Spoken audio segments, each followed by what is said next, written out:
is that? I graduated from Yale. This is where we are, ladies and gentlemen. Recently, I love one reporter went out and asked the question of people, and he went up to a very lovely, cultured lady and said, "What kind of man are you attracted to, a conservative or a liberal?" And she answered, 3 C's: a Christian man, a conservative, and a cowboy.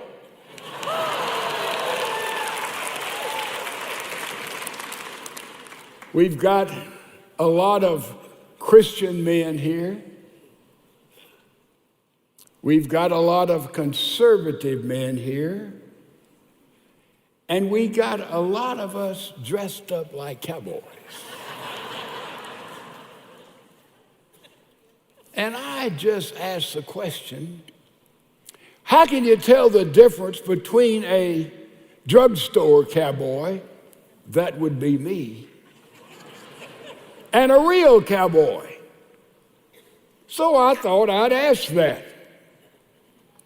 How many men here, if we brought a real live horse in here and had a big old saddle, how many men here could confidently put that saddle on that horse? There are our cowboys. Would you men stand up if you could do that?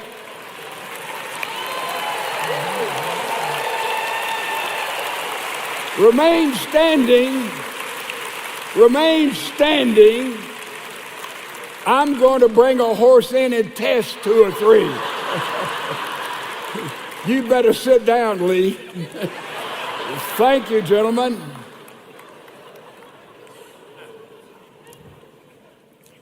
We've been studying the book of Psalms. We're going to go through Psalm 1 through Psalm 23. We've already looked at Psalm 1 and Psalm 2. They are the introductory psalms. Really, they in the original were just one psalm. And then you move on into Psalm 3 that we have looked at. And we've looked at Psalm 4, and now we're going to study Psalm 5. We put these 3 psalms in a context. Absalom revolted against his father, turned the people of Israel, over half of them, against David's righteous reign. And now David ran in the middle of the night with his little group, and they went down across the Kidron Valley, and they spent the night until finally they crossed Jordan, and they marched and ran until they went all the way up and crossed the Jabbok River, which is a tributary of the Jordan about 25 miles from the Dead Sea. And now you have these 3 psalms, written evidently by David as he was fleeing. And Psalm 3 is called a morning psalm. Remember, he awakened in all probability and began to write in his devotional word this fabulous hymn. That's a morning psalm. And then chapter 4 is an evening psalm, that which he would have prayed and written in the evening. And then chapter number 5 that we're going to look at today, it is another morning psalm. And it was written in the morning in the most difficult period in the life of David. Surrounded by thousands, a revolution by his own favorite son, way in the backside of nowhere, trying to go and get a mountain people to come and be a part of his defensive now army. And he writes this magnificent psalm. In Psalm 5, you have God's name given in two different forms. 5 times in the psalm, you see the word Yahweh. When you see a name for God in the Bible, always that name describes something about God. Yahweh was the covenant God. Yahweh, when he used that word right up front for God in Hebrew, it would mean that David understood he was in the covenant, and that name comes all the way back to Moses.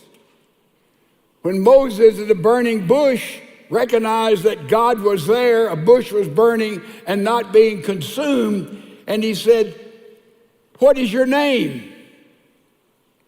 "God, you're here. Which God are you?" The answer came, "I am that I am." Literally, the answer was, "I am Ha. I am Ha. I am life." That's the covenant name for God. And that is used 5 times in this one chapter. Then there's the name Yahweh, and you see it as my God. I'm not only under the covenant that God has made with us as God's special people, as his called out ones, but also you are my God. You are Elohim. You are personal. And then I did something. This is so simple. I'm ashamed to tell you, really. I looked at the book of Psalms and I just sort of thumbed through it. And I bumped into something that everybody knows. I knew it. I'd never really thought about it. All these Psalms begin, with few exceptions, with God, with Lord. 5 different names for God in the book of Psalms. God, God, God, Lord, Lord, Lord, King, King, King. And I said, you know, somebody just pick up Psalm, the hymn book, Psalm full of prophecy, full of praise. Psalms put to music. In fact, Psalm number 5, if you read the little introduction to it, says it was put to an orchestra of flutes when it was sung in worship. I asked Rodney Brooks, Pastor Brooks, about an orchestra of flutes. He said he couldn't imagine such a thing. But that's the accompaniment that later on was put to this psalm that was written by David in the most extreme moment of his life. So all the way through Psalms, Psalm 1, Psalm 150, God, God, God, Lord, Lord, Lord, over and over, King, King, King. Did you know if somebody would pick up Psalms and they were agnostic?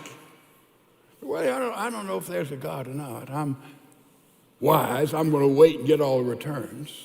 Or they were atheistic and they'd say, no, there's no God. I mean, this whole God business is, it hadn't been proven. It's myth. So they wouldn't be thrilled by the music and the majesty and the praise and the prophecy they find in Psalm, because God is a great big question mark. At the same time, I was reading Eric Metaxas' book, Is Atheism Dead? By the way, whatever book you might read, take time, order it, buy it. Is Atheism Dead by Eric Metaxas will change your view of science.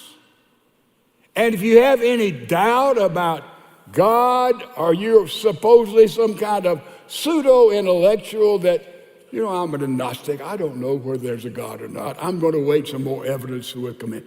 Read this book, get back with me, because it is the counter book to that which was on the front page of Time magazine in 1966.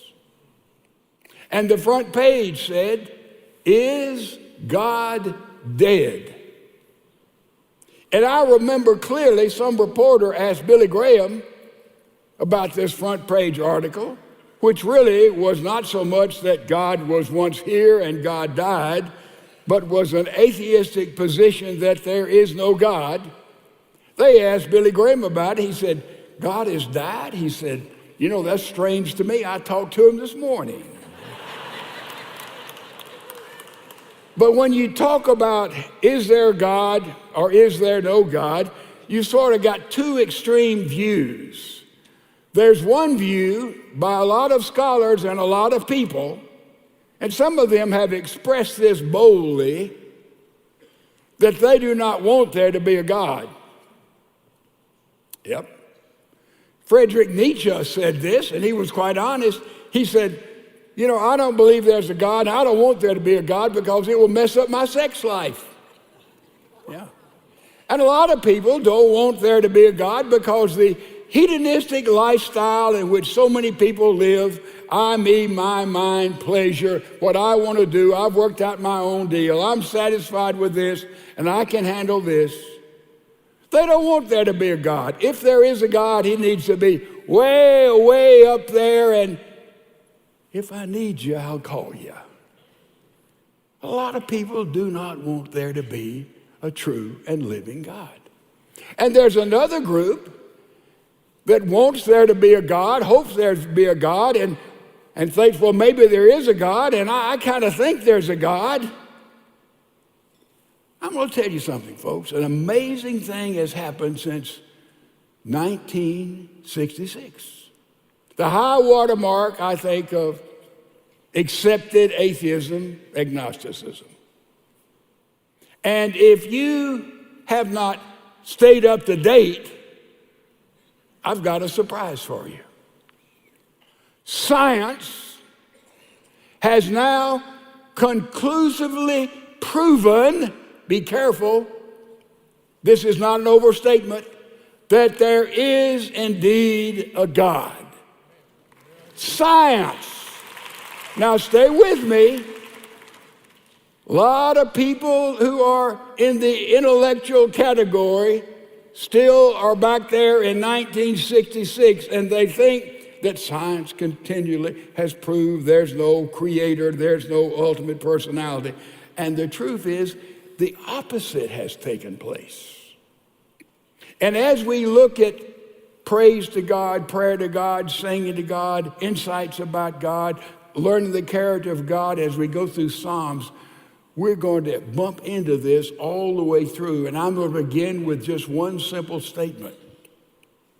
Science has proven there is a God, going back to a relatively recent affirmation, and that's the Big Bang. You say the Big Bang Theory. The Big Bang is no longer a theory. It is established science. Well, what is the Big Bang? It simply says that there was a moment in which out of nothing came the creation. The theologians call it creation ex nihilo. You see, up before the Big Bang was affirmed by the scientists, up to that time, the argument was, well, you know, as you move through and there's infinite time, anything can happen through evolution, right? That's the argument. That's the evolutionists. Because given enough time, you can take some scum out of a primeval swamp, and that scum will develop into a cell and then into life, and life of all forms by chance, random observation events, because time is infinite, right? That's the argument you run into all the time when you talk about design and evidence of God. But once the Big Bang was established by, I guess, Einstein was beginning of it, and others even prior to him, and then the Hubble telescope, and then we move today to a telescope infinitely more powerful than Hubble. And all of a sudden, science, And I won't get into this too deeply because I can't go very deeply. I can't go very deep myself. But science starts and moves toward the Big Bang, and you have an effect. You always have a cause, right? Anybody want to debate that? Bang, an effect. Slap my hands together. What's the cause? Took my muscles, slapped it together. The effect is that noise and the reddening of my hands, right? There's a cause and effect.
Behind everything.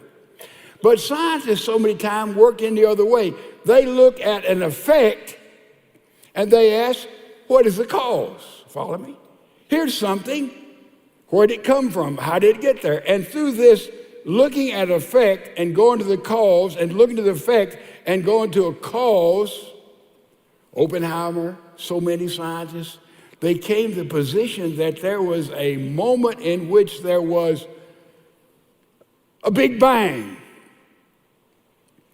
And this Big Bang exploded the cosmos, and therefore, through observation, scientists have empirically proven that that explosion is still going on, and the universe is not contracting, it is continually expanding. Hello? And therefore, a wall has been built, and on this side of the wall, there are the scientists, there's the astrophysicists, and there's all of those who use the scientific method. Proof is revealed by experiment. That's the basic, simple definition of the science. You experiment something, it is proven. But you can't do this with creation because it is a singularity. Stay with me. It means it happens once in a while. You can't repeat creation.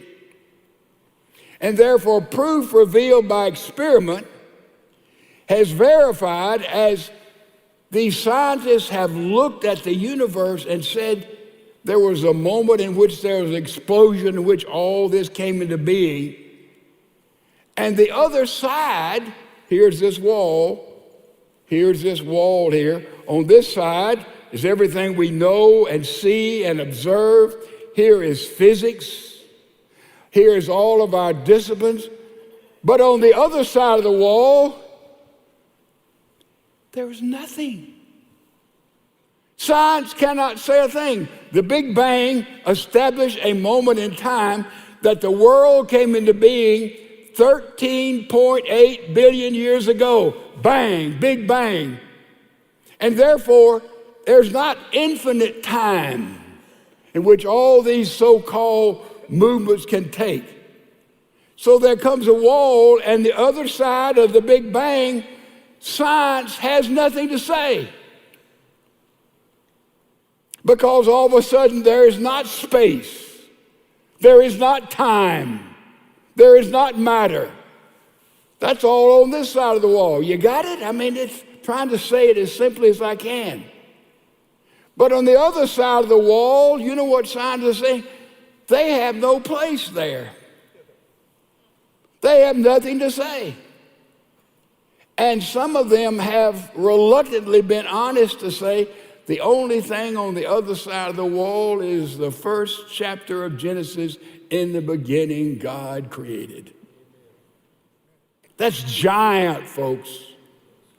Science now has proven for us there is that God, that force, that creator that is independent where they have no voice. And all the physicists and all the sociologists and all of those have no space, because on the other side of this, there is nothing except God. Science, through their own discipline, has proven there is a God, and most honest scientists who really value logic, intelligence, they can't escape this. There's no dodging room. So therefore, if you're caught back in 1966, as many of our pseudo-scholars in universities and schools are, they're not up to speed, because their own discipline has proven the reality of Almighty God. Now, we're going to be dealing with this, and it goes on the basis of the Big Bang. Also evidence there, how did life come into being?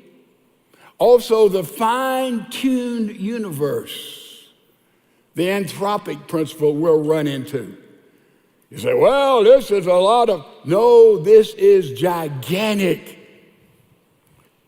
So no longer does someone hide behind the fact, well, I'm an agnostic. Agnosticism has been eliminated by science. It can't exist. And so therefore, as we study the book of Psalms, we talk about God and the different aspects of God. We're talking about a eternity, and we're talking about a supernatural entity that has absolutely been verified and proven by science, when most people still think science is still disproving God. No, science says there is absolutely a creator God. Gigantic. So we go to Psalm chapter 5, and we're going to be bumping into this all the way through. Let me tell you again, if you want to read something, now Eric Metaxas, he's been here, as you know, many times. Eric Metaxas has written a seminal book on this area. Bill Dempsey has written, a lot of people have written on this area, but it's nailed down. There's no argument anymore. There's no place for a genuine scientist to argue about this. You can't go there. I talked to Jim Tour yesterday, and he is one of the 4 or 5 top scientists in the world who happens to teach at Rice. And he said there's no wiggling room anymore. There's nowhere to try to get yourself out of this. There is an Almighty God. And therefore, when we study Psalms, David wasn't saying, well, I'm praying to somebody, I hope who's there, it would be good that, no, he's praying to God then, as we can today, to a creator, not only of this universe, but the creator of life. So now we read Psalm chapter 5 a little bit in different light, I think. And look at what he says. First of all, remember the situation. He's the other side of the Jabbok, the backside of nowhere. He is fearing for his life, and thousands are pursuing him. And this is the prayer he prays in the morning. Give ear to my words, O Lord. There is that covenant relationship, the Lord. Consider my meditating. And by the way, he gives ear. You know what this is saying in the Greek? He's saying, hey, listen, Lord. He's asking God to bend over. Do you see some of us who've shot too many shotguns we can't hear? So we say we do like, you familiar with that? Till we can hear. Hear, O Lord. Then he talks about meditating, and that word in Hebrew means perk up your ears. It's like a dog. When they hear things we can't hear, their ears perk up. And so he's saying to the Lord, he's saying, God, I want you to hear. I want you to perk up your ears. David is saying, I want you to know where I am. He can consider my meditation. Verse 2, give heed to the voice of my cry. My King and my God. My, the word Elohim, that's personal relationship. He's not praying to, like the Unitarians, to whom it may concern. No. He's praying to a God he is in covenant with. He is praying to a personal God. For to you I will pray, my voice you shall hear in the morning, O Lord. He starts the day, the toughest, most challenging day of his life. He starts off like this. In the morning, I will direct it to you, and I will look up. That's the way to start a day, ladies and gentlemen. In the morning, look up to him. It'll change everything about your day. And the most challenging, difficult day in the life of this king, he started with this morning psalm. Then he says, for to you are not a God who takes pleasure in wickedness, nor shall evil dwell with you. The boastful shall not stand in your sight. You hate all workers of iniquity. You shall destroy those who speak lies. David was a liar. Did you know that? He lied to two kings. And because one of his lies, when he was running from Saul, Saul went and killed 58 different priests. David lied about Bathsheba. David lied about Uriah. David was a liar, but what happened? David went to God with total, complete forgiveness, and he was changed again, and God eliminated his sin. Let me tell you something. Years ago in Cambridge, a bunch of scholars were gathered, and they were talking about, theologians, what is the uniqueness of Christianity? And they were talking about all the religions of the world. This is different. Christianity believes this. No, there's a little bit of that here. And C.S. Lewis walks in the room. So they're debating about the uniqueness of Christianity. And they said, Dr. Lewis, what do you think is the uniqueness of Christianity? He said, one thing. From all the major religions of the world, one thing. They said, what is it? Forgiveness. Forgiveness. David had been forgiven. And then we see he wakes up with the Lord and he says simply, Lord, listen to me. The Lord abhors the bloodthirsty and deceitful man. For as for me, he says, into your house in the multitude of your mercy. David knew he had been forgiven. The fear of you, that's worship. You I will worship towards your holy temple. David was in covenant with God. God was personal to him. And he said, Lord, listen to me in this moment, this morning of my extremity. Next thing he says, lead. Lead. Verse 8, lead me, O Lord, in your righteousness because of my enemies. Make your way straight before my face. Isn't that it? You see where he is? You see where we are? He wakes in the morning. He said, Lord, I'm in covenant with you. I have a relationship with you. And Lord, I want you to listen. I know you won't listen to those who are out of fellowship with you. You can't hear them, their wickedness, their lying. But I've been through that and you have forgiven me. And therefore he says now, lead me.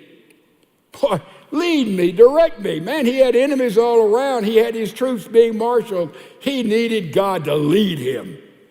He said, I want you to lead me so with my face, I'll make the right decision in life. Isn't that what all of us want?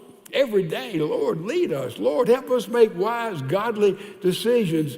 Help us to be accurate, to know where we're going, what we're saying, what we're doing. He's saying, lead me. And then look what he says. He said, legislate those who are out of relationship with you, for there is no faithfulness in their mouth. Their inward part is destruction. Their throat is an open tomb. They flatter with their tongue. Pronounce them guilty, O God. Let them fall on their own counsels. Cast them out in the multitude of their transgressions, for they have rebelled against you. This week, the last couple of weeks, we've been reading about that horrific disaster in Ohio, Palestine, Ohio. And I am absolutely astounded as to how our federal government has responded to those people. I can't believe it. Here are basically blue-collar people, about 3,000 or 4,000 in the metropolitan area. Here is a train that comes through that was not marked as a train carrying hazardous materials. Oh no. You see, a train carrying hazardous materials would have to have special protection, special safeguard. No, this train escaped that. I wonder how. I wonder why. You know, it is a matter of money. Hello, Dolly, wake up. And now you have this horrific crash. And these chemicals escape in the whole area. They penetrate everything.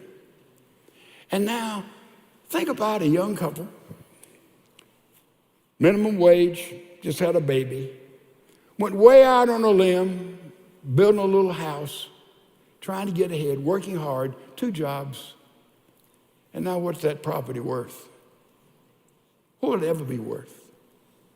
How will they ever know the water, the air is clean? What should the government do?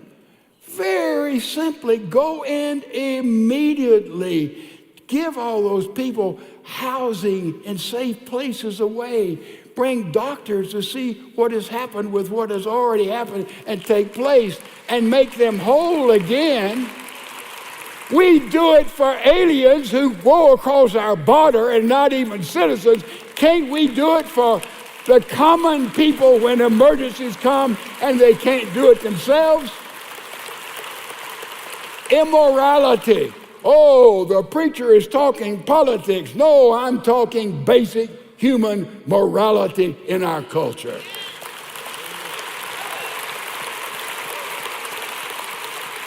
David saw this. When those who are in leadership do not reach out and help. So this is an easy thing to do.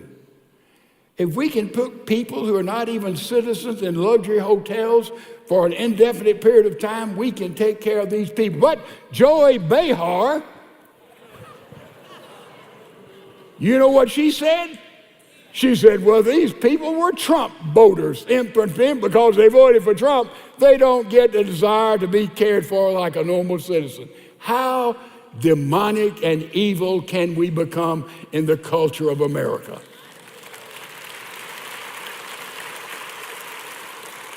David saw this in the rebellion. And if you don't think we're in a rebellion right now, I want to speak with you for a moment. If you don't think we're in a war right now for the basic Judeo principles upon which our nation stands, I want to speak with you after the service. It is obvious to us. And it's time for us to speak and live out the truth in love, and hopefully we'll have enough compassion less to touch those, even those who've been totally wiped out, disenfranchised. Wonder what the property values went down in that area. Anybody want to buy any land around Palestine? But thank goodness, with their great wisdom, they have taken how many thousands of gallons of water and waste, and they have buried it right outside the city of Houston, Texas. Man, that's brilliant, isn't it? You say, well, the scientists have proven it's way down below the aquifer. How much evidence can you show me that that works, ladies and gentlemen? Bring that forward, would you? Can't do it. Can't do it. You see how deadly it is when we move away from basic principles of God, Judeo principles of caring for the least, the last, the lost, independent of any other standards, anything that divides us. Economic color, that's all nonsense when we're in the family of God, and that's who we are to be in the church and prayerfully in the United States of America.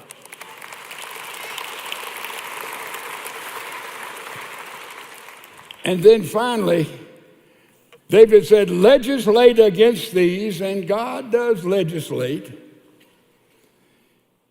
Verse 13, but let all who rejoice, who put their trust, remember that word, in you, Let them ever shout for joy because you depend on them. For those who love your name, be joyful in you, for you, O Lord, will bless the righteous with favor. You will surround him with a shield. What's David saying? He's saying, Lord, listen. Lord, lead. Lord, legislate against evil, which is what we're saying, are we not? And then he says, why he would respond, how we should respond is to trust and to love and to love and to trust. And he says he'll put a shield around us.